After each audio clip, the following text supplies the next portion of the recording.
Hi guys, thanks for joining us again this afternoon. My name is Sarah and I am from Instant Impact. Now, if you don't know much about us, we are the UK's leading graduate recruitment agency, and we connect top graduates with exciting fast growth SMEs and startups across the UK. So in today's webinar, I'm going to be talking to you about CVs and specifically talking through 10 reasons that your CV might be hindering your job applications. So this one's going to be particularly useful if you're a graduate and you've been sending lots of CVs, applying for lots of jobs, and really struggling to get any feedback, getting any interviews, and essentially securing that graduate job. So let's get into it. So don't worry if you kind of miss anything as I'm going along, because this video will be available to watch again on our YouTube channel, Instant Impact, shortly after I finish this webinar. So don't worry about taking notes. All right, so the first of my 10 reasons that your CV might be hindering your application is that basically your CV looks messy. You may have included photos, color, or big chunks of text. Now, if you managed to tune in last time, you'll have heard me say this before, but on the whole, employers have about 20 seconds really to scan over your CV before they decide whether or not they want to read on and find out more about you, or they're going to reject you. So your CV needs to look really clean and tidy and be nicely broken down into sections so it's very easy to read. Don't go and use a whole bunch of different fonts and styles and texts and things like that. It's far too complicated. And you just want them to look at it and be able to find the most important information straight away. Similarly, colours are just a bad idea, I would say. First of all, colours are really subjective. So what you think looks fantastic and really professional and great, your potential employer might hate. Also as well, got to remember different computer screens can show colors in different ways, and basically you're just inviting a whole load of extra complication if you choose to put colors in there. They're too distracting and they're off-putting to an employer, so just avoid them. And similarly, photograph of yourself. It's absolutely not necessary. In fact, it's a bad thing to do. Your CV is a professional representation of yourself. So your CV does not need a photograph. You're being judged on your experience, on your skills, on your suitability for a role, and not on your appearance. So there's absolutely no need for a photo to be in there.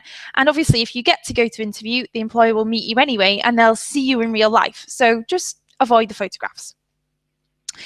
And moving on to point number 2, if your CV is written in the third person, again, this is a huge no-no.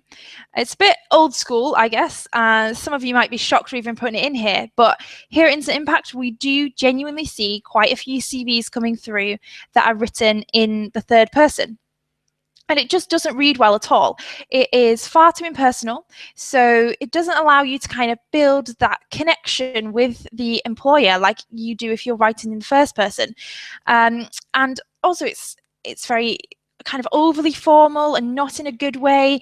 It just does not read well, and it makes you seem like you're not a friendly, approachable person. It just doesn't show you off in the best light. So always stick with the first person. I, when you're saying I, it shows you have done something as well. It allows you to really emphasize the fact that you have made a really valuable contribution to a workplace or a team or a sport or something. So don't be afraid of using I. This is not an academic essay. This is your CV. All right, point number 3 is that your personal statement is very stale and generic. So my colleague Hannah mentioned in our last webinar that graduate CVs need to be as short as possible. If you don't have anything interesting, anything particularly attention-grabbing to write in a personal statement, then simply don't include one. Not all CVs need a personal statement. It's much better to let your experience and skills shine through than write that you are, a hard-working, driven graduate looking to join an exciting company. because, quite frankly, every single person who has graduated is exactly the same. Everyone's going to say they're hardworking. Everyone's going to say they're driven. So don't waste valuable space. Your CV is short. You need to use every single line to show that you stand out from the crowd. So don't write stuff that everyone else is going to be writing. It's completely wasted space. If you do choose to include a personal statement, which is absolutely fine, then make sure that it's short. So we would recommend around 2 lines perhaps for your personal statement, and make sure that you're using quite short, succinct sentences, again, just to aid that kind of readability of the CV and show the employer exactly what you want to say in a very easy way. But again, I think the main thing to bear in mind here is don't feel like you have to include a personal statement. If your skills or your personality, it doesn't suit, just leave it off. All right. Next up, we have, if you have not been explicit about dates on your CV, that could be a huge problem. Basically, if you omit key details from your CV, an employer or a recruitment consultant is going to fill in the blanks for you when they read the CV. And believe me, they will always expect the worst. So for instance, if you write on your CV that you completed work experience in January 2014, that could mean you did 1 day of work experience, 1 week of work experience, or the entire month. And you haven't shown that at all. So if you did, the month, you're selling yourself short. So be specific and make the most of the experience that you do have, because especially at graduate level, any kind of work experience that's relevant to the role is going to be so helpful and will really help to show that you are a fantastic candidate for this role. So make the most of it. Plus, being very explicit, being very honest about the dates and the work experience that you do have will prove to a potential employer that you're an open, honest, and succinct person and communicator.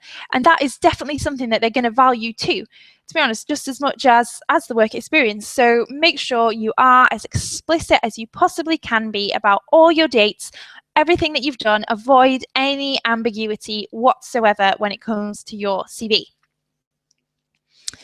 All right, moving on to point number 5. So halfway there, guys. Do not have your CV more than 2 pages long. This is absolutely 100% a big no-no. As I said, employers have a roughly kind of 20 seconds to read your CV and to scan it and decide whether they want to read more. So make the most of that. If you kind of send them loads of text, they're just not even going to bother to read it. And as a graduate, it is highly unlikely that you have enough work experience and things to put on your CV that it could possibly need to be over 2 pages. And remember that every CV you write should be tailored specifically to that job. So whilst all work experience is obviously really valuable and it will really have helped you, it's not necessarily relevant to every single job. So having, work experience at Pizza Hut, say, is not going to help you get a job in finance or marketing. So rather than have a really long CV, cut out some of those things, take them out, and focus and shine the things that are going to be relevant. I think it is basically what you need to remember is it's so much better to have 1 or 2 fantastic pages than 3 average pages of CV. So in fact, what I would say is try, if you can, although it might be really hard, to get your CV onto 1 page. It's going to look really nice and really smart that way. And again, it's just aiding that readability for the employer. They only have 1 page to look at, so they don't need to scroll further down on their computer. They don't need to, print it out, leave it in the printer, lose the 2nd page, get bored and not bother to read it. It's all there straight in front of them. They can see it straight away and they can think, yeah, great, we want to find out more. Let's get them in. All right. And point number 6 on my list is if you're lacking keywords in your CV. That can really be be a huge turnoff for an employer. You know, everybody loves a buzzword, and that includes employers as well. So what I would suggest you do here to make sure you've got those keywords in your CV is, when you're applying for a job, read the job spec very, very carefully, several times over, and pick out the words that are being repeated, or the words that feel particularly important to this job spec and are really highlighting the type of person that the company are looking for. And then make a list of those keywords and subtly fit them into your CV. So you can alter, you know, certain adjectives and make sure that the exact words they're looking for are right there in their CV. So that during those 20 seconds, the employer is scanning your CV and can see, boom, boom, boom, straight away, they've got all these things that we're looking for. That's exactly what we want from our future intern or graduate. Let's get her in, and ultimately let's hire her, so, or him. So yeah, just make sure you can pack in all those keywords. Obviously, a kind of cautionary point here: don't make it sound really labored and kind of put them in where they're not necessary. Make sure they fit in nicely with what you're saying, they make sense, but definitely have them there. All right, point number 7. Spelling and grammar mistakes. Now, I don't really feel like I have to kind of elaborate on this one that much, but again, surprisingly, we do see lots of CVs coming through our doors, our emails, with spelling and grammar mistakes. And quite frankly, there is no excuse, okay? You have spell checker, you have dictionaries, you have parents, you have best friends. Use whoever you need to read through your CV and make sure that every single line is tip-top perfect before you send it off to an employer. If you send a CV and it has spelling mistakes, grammar mistakes, it just is a huge red light to any employer. It shows that you're not fantastic at written communication. It shows that you probably don't have great attention to detail. And also, it kind of bluntly suggests you're a little bit lazy, because, you know, in the world of spell check, it is not hard to make sure you don't have any spelling and grammar mistakes. So if there's one point I need to hammer home today, it is please don't have any spelling and grammar mistakes in your CV. Okay. And moving on from that one is another kind of IT related issue. And it is if you're sending your CV off as a Word document rather than a PDF. That is another crucial mistake. Word documents can vary so much from computer to computer, or this version of Windows to that version of Windows, or if you've got a Windows and your employer has a Mac or is reading it on an iPad, or there's a whole host of different technological issues that can get in your way if you're sending a Word doc. So, you know, you have kind of spent hours perfectly crafting a CV. It looks perfect. You've got bullet points and sections, and all the columns are nicely aligned. It looks great. Then you send it off to an employer and it comes through all jumbled up. There's bullet points here and the columns are skewed, and it just looks a mess. They are frankly not going to bother to read it because it's far too much work to kind of decipher all this mixed up information, and you just get rejected straight away. And the worst point of that, in fact, is that you'll never know, because you'll never see how the CV showed up to them. So you're sat at home thinking you got rejected because you didn't have enough work experience, because you didn't have a good enough degree or academic record. And it's none of those. It's such a silly, silly point. It's that your Word document didn't show up well. So make sure when you're sending a CV, you have saved it as a PDF document. Really easy to do in Word. You literally just click Save As, drop down list, PDF, done. But a PDF always shows up exactly the same on whatever device the employer is using. So you can guarantee that all that hard work you put into creating the perfect CV has not gone to waste, and you will shine. All right. And so next up is if you are sending a CV which is completely irrelevant to the job that you're applying for. Now, again, if you tuned in last time, you might remember that our kind of keyword, our buzzword was relevant. Everything we do when we're applying for jobs, writing CVs, we have to bear in mind the relevance. So you need to make sure that your CV is completely tailored to the job you're applying for. Don't send off the same CV for every job because it won't work. If you can make it very tailored, use, as I said, those keywords from before, you'll show that you are a fantastic candidate for this job. And also, it'll show a dedication to the job, a genuine desire to work at that company, because they'll be able to see that you've taken the time to read about the company, to read about the role, to alter your CV and create the perfect CV for that job. Now, that looks so much better than sending off what is so really obviously a blank CV because there's no kind of specificity to it. And they think you've just seen the job online and thought, hey, might as well send my CV, who knows, send it off, that's it. When actually you're sat at home desperate to work at this company. So drive that point home, impress the employer and show them that you are great for this job by making it relevant. So pick relevant work experience, put the keywords in there, highlight relevant hobbies or interests, or if you've kind of learned specific skills about your area that you want to work in, put them in the CV. They'll be really, really useful. All right, and my final point, last but not least, is maybe you've tried to be a little bit too creative.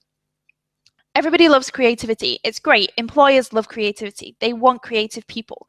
But your CV is probably not the best place to highlight that creativity. Your CV is a professional representation of yourself. So make sure it is that. Make sure it's professional. Follow a nice, clear format. It kind of is very similar to the point I made at first, ramming it with colors and all sorts of different things. It's not necessary. They want to be able to read it nice and clearly, find out information about you, find out that you're a very professional person. Now, if you're sat thinking, but I'm really creative, that's one of my best skills, then I'm not saying there's no creativity going in there at all, but you can show off your creativity in what you say, in highlighting the really innovative ideas you've had at your previous work experience, or any exciting things you've done personally in your hobbies or in any sports teams. There's definitely scope to highlight creativity, to highlight innovation, without making your CV look too messy, too overdone, and actually in doing that, you can miss off some other really crucial things because it doesn't fit into your design. Now, obviously, I'd say if you're applying for a kind of design role or something related to that, then fair enough, maybe this point isn't quite so relevant to you. As I'm sure we've all seen the articles online of CVs that look like milk cartons and chocolate boxes and all sorts of things. So if you're really creative, if you're going to be a graphic designer, then hey, go ahead. If you're applying for any other CV, a graduate job, you're a graduate with a non-design related degree, keep it simple, keep it smart, and show your creativity elsewhere, and show your creativity in your interview, which you are bound to get if you follow these top tips for helping your CV to improve. Okay, so now you've kind of listened to all of my key points. Go away, open up your CV, read it through, and see if you are making any of these mistakes. And if you are, put them right. Send off some more CVs, and you never know, you could immediately see a greater kind of improvement in the feedback you're receiving, the amount of interviews you can go to, and hopefully very soon you will land that all-important graduate job. And one last point to remember is, if you're not yet signed up to Instant Impact, make sure straight after this webinar you head over to instant-impact.com and sign up. It will take you a matter of minutes. You can upload that new shiny perfect CV, which we will receive here, and as soon as we get any jobs which fit your desires, we'll be in touch and take it from there. And hopefully we can find you a graduate job within weeks. So what are you waiting for? Go and sign up. And so one last point is tune into our next webinar, which is going to be on Thursday. We will be releasing all the full details, the time and the topic later on today on our Facebook profile. So head over there to find that out. And if this webinar has left you with any burning questions, you want to get in touch, then be sure to email me at webinars@instant-impact.com and I will get back to you straight away. All right, thanks for listening, guys, and I will see you next time.